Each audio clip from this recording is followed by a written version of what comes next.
Yes, students, our second unit is going on, that is formation of business organization or form of business organization. So our last topic is pending, that is formation of a company. Beta, formation of a company is very difficult as we shown in the company organization topic, because there is a very much necessity of legal requirements, legal formalities are there. So now we are starting this formation of company. Formation of a company, various stages. Various stages. So there are three stages. Number one, promotion. Number two, incorporation or registration, we can say. Number third is their commencement of business.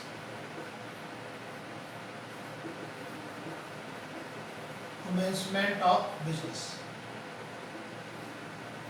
Beta, these stages are necessary for the formation of a company. Number one, आपको promotion करना है, जिसे परिवर्तन बोलते हैं हम, तो we can start from there. तो प्रमोशन, बेटा, promotion is the process under which an idea of a company get converted into a going concern, right? That means it is a process of converting an idea into a going concern. That means एक idea को, company को, मतलब actual reality company में convert करना, that is known as promotion. तो there are some parts of this promotion.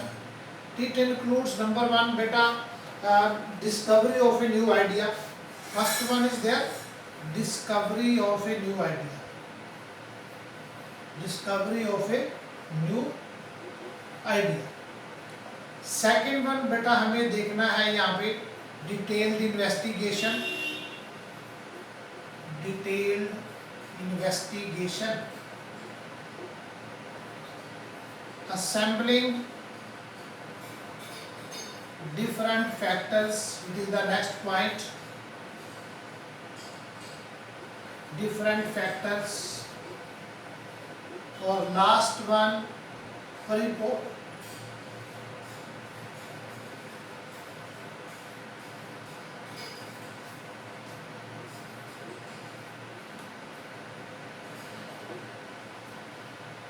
ठीक है?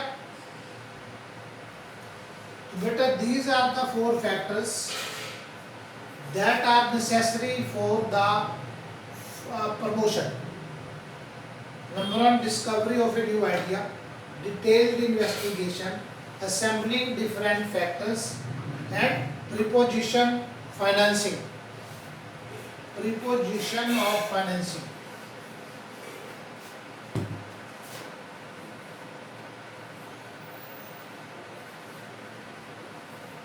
Preposition of financing. Yes, so beta, detail is like this: discovery of a new idea. First of all, for being promotion, you have to discover a new idea कि you want to start a new business. आपको नया business को start करना है, especially in the form of a company. तो first of all आपको एक idea नया लेके आना है, and sometime you can change some old idea, उसमें कुछ नया improvement करके ला सकते हो. Then detailed investigation. बेटा देखिए, we are going to start a company, एक बड़ा लेवल का बिजनेस आप शुरू करने की आपकी कोशिश है यहाँ पे. तो डिटेल्ड इन्वेस्टिगेशन आपको करनी है. For example, what type of product you want to manufacture, आपको मैन्युफैक्चरिंग करनी है. From where you have to get raw material, कहाँ से लेना है आपको, ठीक है? लेबर हमें कहाँ से लेनी है, बट कैपिटल वी नीड. तो वो सारी बातें आपको यहाँ पे उनको इन्वेस्टिगेट करनी है. Then we are going next point, then assembling different factors. बेटा यहाँ पे आपको करना क्या है, you have to contact to the different जो आपको suppliers हैं, कि आपको रॉ मटेरियल कहाँ से मिल सकता है, ठीक है? आपको उतनी कैपिटल मिल पाएगी या नहीं, उन लोगों से आपको कांटेक्ट करना है कि वो सभी लोग आपको वो चीज़ें अवेलेबल करवा पाएंगे या नहीं। तो वो सारे लोगों को आपको कांटेक्ट करना है सो दैट कि आप अपने आप को कन्फर्म कर सके कि all the person are ready to help you. Then बेटा प्रीपोजिशन ऑफ फाइनेंसिंग, यहाँ पे हमें देखना बेटा it is the central point of any business financing. Without finance, without money we can't think about the business. तो financing हमें कहाँ से होगी, पैसा कहाँ से आएगा। पैसा बेटा देखिए for this type of companies, पैसा हमें जो मनी चाहिए फाइनेंसिंग आपको होगी। तो बेटा दैट मनी कम फ्रॉम, वो हम ले सकते हैं from issue of share, share issue करके आ सकता है, issue of debentures are there, and money from bank loan in the form of bank loan आप ले सकते हैं, पब्लिक डिपॉजिट में भी देयर। तो बहुत सारे सोर्सेज हैं। तो बेटा आपको देखना ये है कि which one is best for you, आपको कौन कौन से सोर्सेज से पैसा जुटाना है। तो वो सारी चीज़ें यहाँ पे आप फाइंड आउट करेंगे। आपको बहुत सारा होमवर्क करना है, and then with these steps जो है ना आपकी प्रमोशन कंप्लीट हो जाएगी। And now we are at the second stage जो कि है इनकॉर्पोरेशन और रजिस्ट्रेशन। बेटा रजिस्ट्रेशन देखिए, without the registration no one company can get registered. कोई भी कंपनी रजिस्टर नहीं, बिना रजिस्ट्रेशन के स्टार्ट ही नहीं हो सकती। Whether it is public company, whether it is private company या वन पर्सन कंपनी, कोई भी कंपनी यदि हमें स्टार्ट करनी है तो first of all we require registration. तो रजिस्ट्रेशन के कुछ स्टेप्स हैं। देखिए number one, preliminary activities are there. Preliminary activities बेटा नंबर वन हमें यहाँ पे करना है कि आपको डिसाइड करना है, डिसाइड द रजिस्टर्ड ऑफिस, कि आपकी कंपनी का रजिस्टर्ड ऑफिस कहाँ पर होगा, आपकी कंपनी का कंट्रोल रूम कहाँ पर होगा, in which state you want to start, you want to open your registered office. क्योंकि बेटा जिस स्टेट में आपका रजिस्टर्ड ऑफिस होगा हमें उसी स्टेट के रजिस्ट्रार के पास अपने ये फॉर्म फाइल करने हैं, अपनी जो एप्लीकेशन है वो फाइल करनी है, ध्यान रखना। तो नंबर वन रजिस्टर्ड ऑफिस आपको डिसाइड करना है। नंबर टू हमें name of the company decide करना है कि आपका नेम ऑफ कंपनी आप क्या रखना चाहेंगे, ठीक है, तो आप क्या सजेस्ट करेंगे। और कुछ ऑब्जेक्शनल नेम्स हैं यहाँ पे जिनको हम ध्यान रखेंगे कि जैसे ऑलरेडी किसी सिचुएटेड कंपनी से मैच करता नहीं हो, ठीक है। कुछ गवर्नमेंट के ऑब्जेक्शंस हैं, किंग, क्वीन, पार्लियामेंट, तो ऐसे नेम्स नहीं होने चाहिए हमारे पास। Then you have to get some license from industrial development and regulation act 1951। उसके अंतर्गत if there is a requirement of license तो बेटा आपको उसको अप्लाई करना है, ठीक है। इंडियन मिनिस्ट्री को आपको अप्लाई करना है फॉर गेटिंग दैट लाइसेंस। अब बेटा next one, after getting this licence आपको करना क्या है, यू हैव टू मतलब एक आपको लिस्ट प्रिपेयर करनी है, लिस्ट ऑफ मैनेजरियल पर्सनल, या आपके कौन कौन लोग मैनेजर्स बनने के लिए तैयार हैं, they are ready to be your managerial personal. तो उनकी आपको एक लिस्ट प्रिपेयर करनी है, उन लोगों से आपको रिटर्न कंसेंट भी कलेक्ट करनी है, तो वो आपको यहाँ पे ध्यान रखना है। नेक्स्ट वन बेटा आपको to get important documents prepared. हमारे बहुत इंपॉर्टेंट डॉक्यूमेंट्स हैं जिसे बोलते हैं memorandum of association, memorandum of association, and second one is articles of association, जिनको शॉर्ट में MOA और AOA बोल सकते हैं। तो बेटा these are the two important documents, without that no one company get registered। Registered हो ही नहीं सकती मेमोरेंडम ऑफ एसोसिएशन और आर्टिकल ऑफ एसोसिएशन। तो बेटा आपको ये डॉक्यूमेंट्स नेक्स्ट नंबर पे हमें तैयार करने हैं, उनको प्रिपेयर करना है, सो दैट ये सभी इंपॉर्टेंट डॉक्यूमेंट्स बच्चे हमें सेंड करने हैं to the registrar of companies, ताकि वो हमें रजिस्ट्रेशन हमारी कंपनी का उसे करना है, ठीक है। तो ये डॉक्यूमेंट्स करने के बाद बेटा आपको जो है अपने जो ये डॉक्यूमेंट्स है जो प्रिपेयर हो जाएंगे, you have to send these documents to the registrar, उनको भेज देने हैं, सो दैट कि वो उनको चेक करेंगे, and if he is satisfied with your documents, with your formalities, तो then he can issue you the certificate of registration of companies. अब बेटा हम आगे हैं नेक्स्ट आगे कि आपको इम्पोर्टेंट डॉक्यूमेंट्स कौन कौन से फाइल करने हैं। इम्पोर्टेंट डॉक्यूमेंट्स देखिए, इसमें हम पहले देख चुके हैं, number one memorandum of association, article of association, ये सबसे दो इम्पोर्टेंट डॉक्यूमेंट है। नंबर वन पे आता है memorandum of association. It is the main charter of the company, it is the main document of the company that shows the objectives of the business, कि आपकी company का, आपके business का objective क्या होगा, मेन ऑब्जेक्टिव क्या होगा, ठीक है, सब्सिडरी ऑब्जेक्टिव क्या होगा। तो वो ऑब्जेक्टिव आपको यहाँ पे शो करने हैं in this memorandum of association. उसका स्कोप हमें शो करना है, आपकी जो है मतलब जो पावर्स कितनी होगी कंपनी की, वो सारी बातें भी यहाँ पे शो करी जाएंगी in the memorandum of association. And this document is necessary for the public company as well as for the private company. Next हम आते हैं आर्टिकल ऑफ एसोसिएशन। बेटा this is the secondary document of the company, जो कि company को prepare करना है, उसके प्रमोटर्स को तैयार करना है। And it is the document जो हमें ये बताएगा कि what are the rules, what are the guidelines by which we can achieve the objectives already set in the memorandum of association. तो हमें बेटा ये गाइड कर रहा है कि हमें कुछ रूल्स बताएगा ये कि कैसे हम ऑब्जेक्टिव को अचीव करें जो हमने मेमोरेंडम ऑफ एसोसिएशन में उन जो ऑब्जेक्टिव को फिक्स किया हुआ है, ठीक है। देन बेटा हमें और कुछ इम्पोर्टेंट डॉक्यूमेंट्स हैं, आपको एक लिस्ट ऑफ डायरेक्टर्स भी रेडी करनी है, लिस्ट ऑफ डायरेक्टर्स, ठीक है, कि वो लिस्ट ऑफ डायरेक्टर्स आपके कौन लोग डायरेक्टर्स बनना चाहेंगे। देखिए इसमें थोड़ी सी एक कंडीशन है कि in the case of public company there must be two, minimum 3 directors होने चाहिए in the case of public company. And in the case of private company there must be minimum 2 directors आपके होने चाहिए। तो बेटा हमें लिस्ट ऑफ डायरेक्टर्स एक वहाँ पे शो करनी है, मतलब आपको सेंड करनी है, फाइल करनी है टू द रजिस्ट्रार। और मैक्सिमम कितने भी हो सकते हैं, no limit is there for the maximum. अब बेटा नंबर नेक्स्ट आपको कंसेंट एक उनसे लेनी है, consent, written consent of directors. Written consent होती है कि दे जो डायरेक्टर्स हैं जिनके नाम आप वहाँ पे शो आप करेंगे, तो are they ready for be the directors of your company, तो उनकी एक रिटन कंसेंट, उनकी सहमति भी आपको वहाँ पे शो करनी है। नेक्स्ट वन बेटा हमको उनके क्वालिफिकेशन शेयर वहाँ पे दिखाने हैं, क्वालिफिकेशन शेयर्स। क्वालिफिकेशन शेयर्स क्या है, देखिए it is necessary for each one director and for each one जो मिनिमम मेंबर्स हैं। बेटा आपने देख लिया होगा कि 7 इन the case of public and 2 in the case of private, ये नंबर ऑफ मेंबर्स आपके मिनिमम होने चाहिए। तो क्वालिफिकेशन शेयर्स भी जितने भी डायरेक्टर्स हमें अपॉइंट करने हैं, suppose 3 in the public company and 2 in the private company, तो दे ऑल द डायरेक्टर्स यानी 3 और 2 उनको they have to purchase minimum 1 share each one.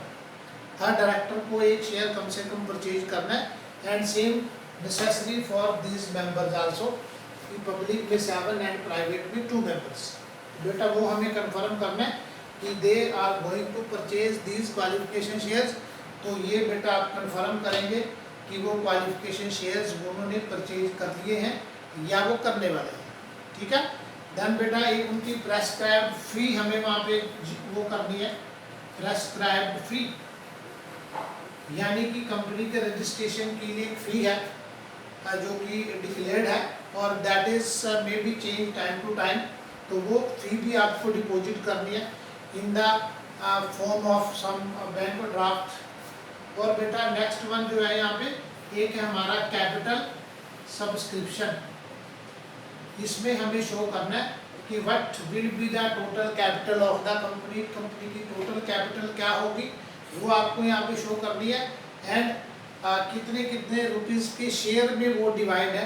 तो ईच वन जो इंफॉर्मेशन है mean related to the capital वो आप वहाँ पे शो करेंगे। एंड बेटा देन दीज डॉक्यूमेंट्स हम वहाँ पे जो है सेंड कर दिए जाएंगे to the registrar so that कि आपकी कंपनी को वो रजिस्टर कर सकें।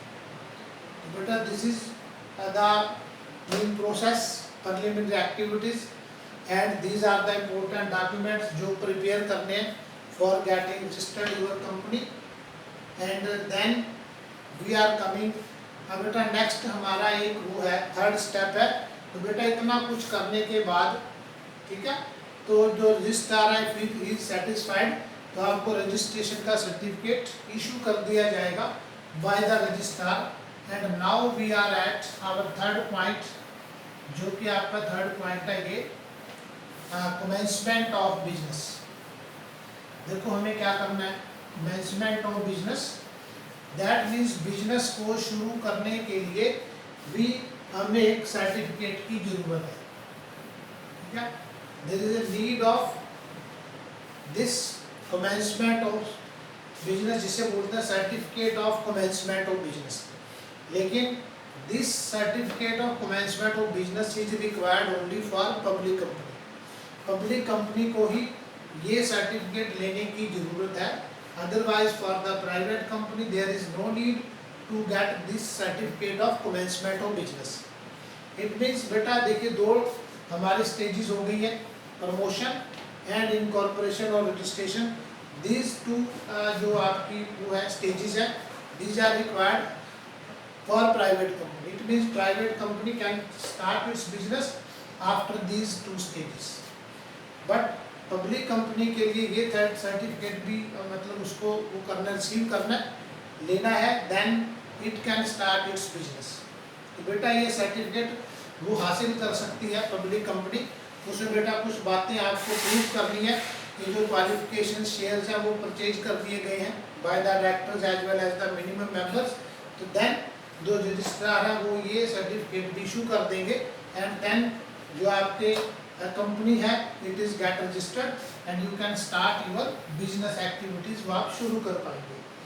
बेटा नेक्स्ट हम आगे जो हमारे इंपॉर्टेंट डॉक्यूमेंट्स अभी हमने देखा, memorandum of association. Memorandum of association, देखो इसमें क्या करना है आपको, ये बेटा हम देख चुके हैं कि it is the main one of the main important documents that is required for the registration. तो ये वो डॉक्यूमेंट है जो कंपनी के लिए उसको मतलब एक लाइफ प्रोवाइडर है, उसको जीवन देने वाला एक ये डॉक्यूमेंट है। बिकॉज हमने देख लिया कंपनी एक जो आर्टिफिशियल पर्सन है, it is not natural person, तो उसको लाइफ कहाँ से मिल रहा है, from memorandum of association. It means उसका बर्थ इस डॉक्यूमेंट से होने वाला है। और बेटा इसमें क्या शो करना है हमें, देयर आर सम जो है ना वो कुछ क्लॉजेज हैं यहाँ पे, सम क्लॉजेज आर देयर, जैसे name clause is there, then situation clause is there, name clause, situation clause, liability clause, object clause, ठीक है, and association clause, capital clause. तो ये बेटा ये क्लॉजेज हैं, and after the completion of these stages जो clauses हैं आपका मेमोरेंडम ऑफ एसोसिएशन ये रेडी हो जाएगा, and then you can transfer, you can send this document to the registrar. इसके बाद हम आ जाते हैं जो हमारा main important, second main important है आर्टिकल ऑफ एसोसिएशन। ये सेकेंडरी डॉक्यूमेंट है। अब बेटा जो ये शो करता है कि rules how we can achieve the objectives shown here, उनको कैसे अचीव करना है, ठीक है, कंपनी की शेयर कैपिटल्स कैसे डिवाइडेड है वो इसमें शो किया जाएगा, एंड कंपनी के कितने टाइप के शेयर्स हैं, कंपनी के मैनेजरियल पर्सनल कौन कौन है, तो वो सारी चीज़ें यहाँ पे शो करी जाएंगी, ठीक है, कंपनी के ऑडिटर्स कौन है। तो बेटा एक चीज़ और हम यहाँ पे देख पा रहे हैं कि जो आर्टिकल ऑफ एसोसिएशन है वो सभी टाइप की कंपनीज के लिए जरूरी नहीं है, it is not necessary for public company. Public company if it is not ready to prepare this, यदि वो इसको नहीं बनाना चाह रही है तो बेटा then it should accept table F. Table F को उसे एक्सेप्ट करना होगा। इट मीन्स यदि वो आर्टिकल ऑफ एसोसिएशन का निर्माण नहीं करती है, ठीक है, उसको बनाया नहीं जा रहा है, इट मीन्स रूल रेगुलेशन नहीं उसको यहाँ पे फिक्स किए जा रहे हैं, तो देन उसको टेबल एफ के अंदर जो रूल्स एंड रेगुलेशन दिए गए हैं वो उसको मानने होंगे, and then but it is article of association, it is compulsory for the private company.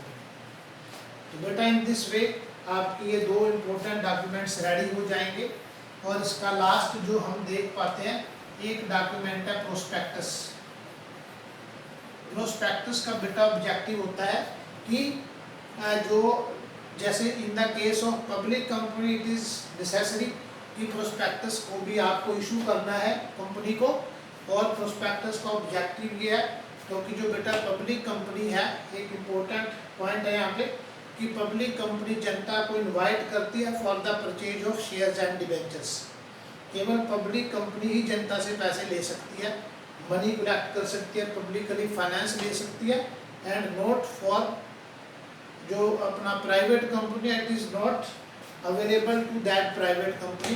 यानी प्राइवेट कंपनी कभी भी जनता से पैसा नहीं ले सकती है, उसको अपने सोर्सेज से ही वो पैसा कलेक्ट करना है। It means for taking money for finance prospectus is necessary, और वो प्रोस्पेक्टस इशू किया जाएगा only for the public company, not private company. तो प्रोस्पेक्टस में वो दिया जाएगा कि how you are going to collect money. तो पब्लिक को आप इनवाइट करेंगे, पब्लिक को आप कॉल करेंगे कि वो आए और आपके शेयर्स और डिबेंचर्स को वो परचेज करे। ये सारी कुछ इन्फॉर्मेशन यहाँ पे दी जाएगी। एंड एक और बात, यदि पब्लिक कंपनी बेटा प्रोस्पेक्टस इशू नहीं करती है तो देन उसको एक स्टेटमेंट इशू करनी है, that is statement in लिeu of prospectus, कि प्रोस्पेक्टस के स्थान पर उसको ये स्टेटमेंट इशू कर सकती है।